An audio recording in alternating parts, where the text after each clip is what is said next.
sitwasyon na itinatago. Na dito po, no, parang nawawala po yung tiwala niya, no, sa sarili niya, no, kahit na nandoon po, no, mas lamang yung pag-aalala niya, no. Kung ganun po, no, yung sitwasyon, no, talagang feeling niya hindi siya gano'n ka-special, no, sa buhay mo.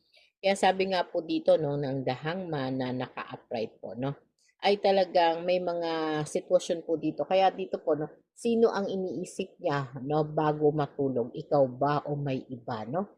Ang mga tanong na to, no, parang parang medyo tayo ay kinakabahan, no? At syempre, sabi nga po ng the hangman, no, handa siya, no, na magsakripisyo, no, at maghintay po, no, para sa'yo.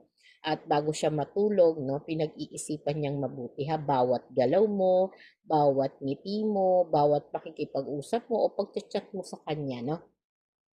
Kaya dito parang sabi nga niya, 'no, mas minamabuti niya po, 'no, yung mga bagay-bagay, e pag-aaralan niya, 'no. Kasi parang gusto niya munang kabisaduhin niya, 'no, lahat ng galaw mo, lahat ng pag-approach mo sa kanya, 'no. Kaya dito po, 'no, sinasabi niya, 'no, na talagang hindi naman siya gano'n nagmamadali, ha.